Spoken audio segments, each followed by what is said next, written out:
Okay, so we're going to talk a little bit about heart failure. This is just a basic overview of what happens when the heart starts to fail.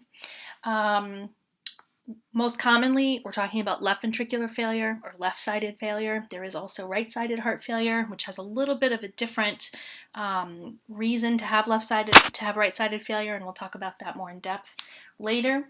But essentially, heart failure, or the term heart failure, really occurs when the heart simply fails to meet the metabolic demands of the body. There is a failure of the heart to produce cardiac output, right? And when the body cannot regulate or cannot, produce enough cardiac output, then the heart is essentially failing to pump enough blood to the body's organs and maintain the metabolic needs of the patient or the tissues. And there's a lot of reasons to have heart failure. So basically you can have, an increase in preload. If there's an increase in preload where there's too much volume, then you're going to wind up putting a lot of pressure in the ventricles, a lot of pressure on the valves, and so that can cause the heart to fail.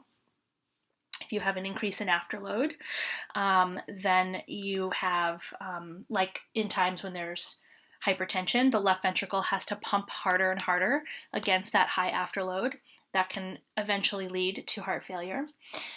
When the pump fails itself, when there's a problem with contractility, where contractility of the heart is poor, that could be because of an infection, that could be because of trauma to the heart, that could be because of like a heart attack, something that just causes the actual pump to die. You can have an increase in heart rate, right? When the heart increases, it has to work harder. Well, if it over a sustained period of time, if the increased heart rate can cause a lot of myocardial damage. Volume cardiac output can drop. So there's a lot of things that can, when your heart rate's increased, can lead to heart failure. The body itself may just be requiring more oxygen at the tissue level, and it's more than the heart can really provide. That all of these things can lead to a decrease in ventricular function, and as a result, lead to heart failure. So it really comes down to, managing preload, afterload, and contractility when we're looking at how to manage heart failure. So generally, heart failure is more of a symptom or a complication of something else. It's not necessarily a primary disease. Essentially, the most common kind of heart failure that we talk about is left ventricular failure.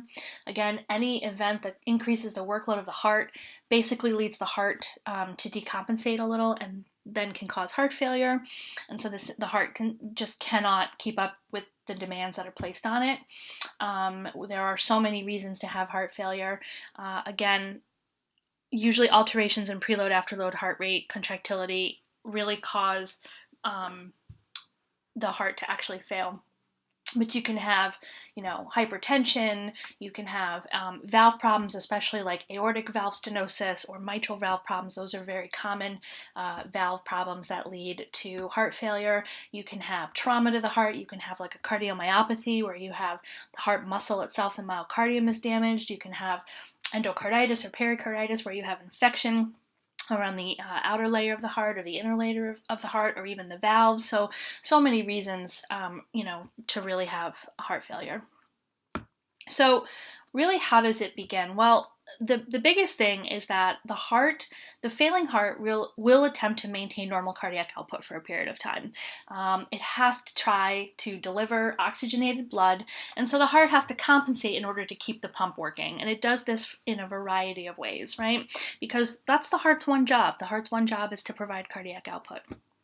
So the first thing that happens is, so two things actually. One is the sympathetic nervous system tries to help, right? There is a huge release of epinephrine and norepinephrine in an effort to increase heart rate, increase myocontractility, and to basically vasoconstrict a little bit. That essentially produces cardiac output. That's what keeps the heart going. Usually works initially, but over time, this increased myocardial oxygen demand and this increased workload of the heart causes the heart to get tired, causes structural changes in the heart, and eventually causes the heart to fail. There's also a neural hormonal response that occurs. So decreased cardiac output really leads to decreased renal perfusion. We've talked about that before, right? When there's a low cardiac output state, there's a low flow state to the kidney. Well, the kidneys don't like that. The kidneys interpret that as there's a decrease in volume. And so their immediate response is, of course, to initiate the renin-angiotensin-aldosterone system. So again, the kidneys are going to release renin, which is going to convert from angiotensin 1 to angiotensin 2 to release aldosterone, which is going to be released by the adrenal cortex, which is going to tell the kidney to reabsorb sodium and reabsorb water. So this neurohormonal response, again, does a little bit in the beginning to try and help with increasing volume, because what it believes with this low cardiac output state is that there's not enough volume, so therefore we need more. Decreased cardiac output also leads to decreased cerebral perfusion pressure, right? There's less cardiac output coming out of the left ventricle of the heart, there's less going north to the brain. The posterior pituitary senses that, and it causes release of antidiuretic hormone. That goes straight to the kidney as well to increase water reabsorption in the renal tubules, right? And that, all of that causes increased preload. So that might, again, help initially as the heart is failing, but if this person's already fluid overloaded because of what's happening in the heart, it's going to have a negative effect on the person, right? Volume has to go somewhere, so instead of going forward, it tends to go backward, okay? So these two processes start first. As volume increases, muscle fibers will stretch in response to that increased blood volume, right? So you wind up with ventricular dilation. So the muscle fibers are going to stretch, and it's because there's increased volume in the ventricles at end of diastole. So everything that we talk about is always end diastolic volume. When the heart is at its most relaxed, it's at its most full, right? So the heart senses that. And the Frank-Starling law is really the principle that kind of talks about how the ventricle dilates in response to this increased volume.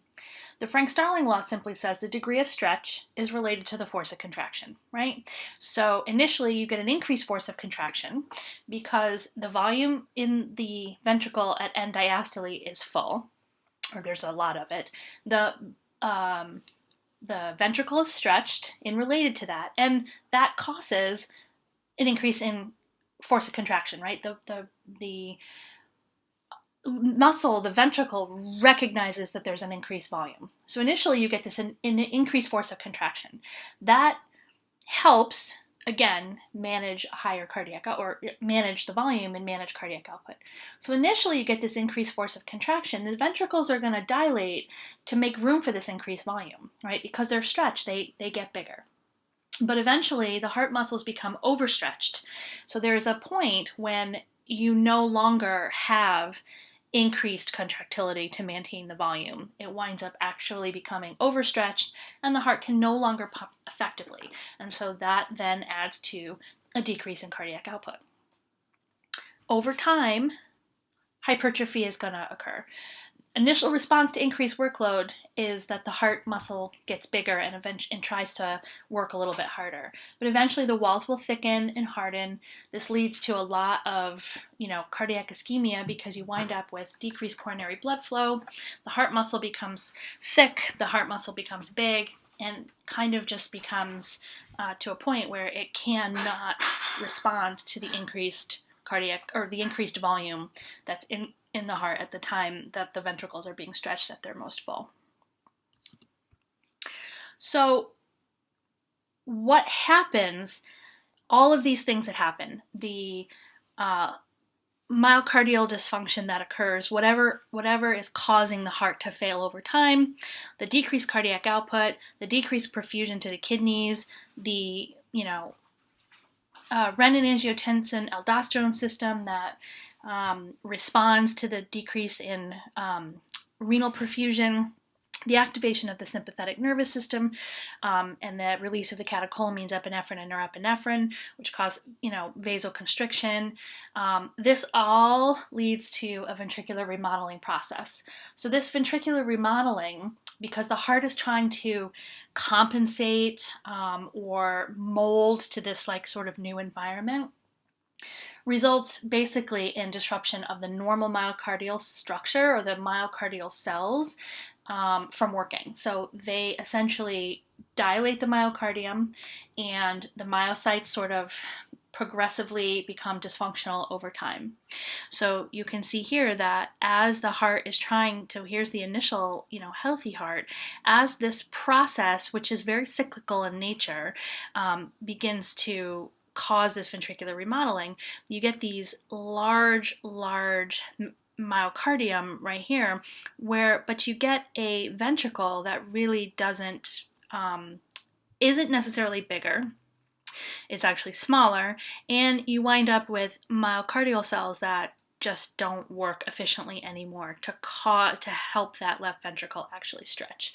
So a lot of the medications for heart failure are really aimed at stopping this neurohormonal process, mainly the renin-angiotensin-aldosterone, which is why ACE inhibitors are really a mainstay of treatment, and stopping this process of ventricular remodeling. So as the heart, is trying to compensate for this higher volume, the heart itself does try to counter-regulate a little bit. It sort of triggers as the volume is increasing in the ventricle. The heart senses that, and it tries to balance itself out, and it does that in a couple ways. One is it releases natriuretic peptides. So BNP specifically is produced, it's a hormone, it's produced by the heart muscle itself in an attempt to basically vasodilate. So it senses the higher volume, and so ANP is actually triggered in the atrium, and BNP is triggered in the ventricle, but it's basically triggered by volume and pressure, or volume and stretch. So these hormones, they attempt to induce vasodilation, and by doing that, they help to hopefully decrease preload and afterload, right? So they are natriuretic in nature, so they try to enhance diuresis. They try and block the effects of the renin-angiotensin-aldosterone system, and they try and stop the development of the hypertrophy, right? So BNP is essentially something that can be measured. So labs, BNP is actually a lab value that you're going to see in your patient's lab work. We usually want BNP to be less than 100, so anything over 100 might be a marker of heart failure. Nitric oxide is actually produced straight in the endothelium. It tries to basically relax vascular smooth muscle. Again, the attempt is to relax the arteries and vasodilate all of the arteries, especially the coronary arteries, so that there's an increase in oxygen delivery to the myocardium to manage the increased demand on the heart. So again, the biggest thing about heart failure is that this process is cyclical in nature. So this cardiac remodeling that begins really leads to this reduced cardiac output. And the compensatory responses, where the heart dilates, you get activation of the nervous system, sympathetic nervous system, activation of the renin-angiotensin-aldosterone system, retention of water, and the increase of blood volume in the attempt to actually compensate for low cardiac output, actually then makes the process worse over time. Initially, you're going to get a small boost in cardiac output by this system, but eventually that what was designed to essentially help ends up actually causing more cardiac dysfunction in the long run. And so heart failure is a very cyclical nature. Medications are used to try and manage preload, afterload, and contractility. But, it is unfortunately a progressive disease for many people, and so it may get to a point where medications are no longer helpful, and the patient will find themselves at the end of their life because of their heart failure.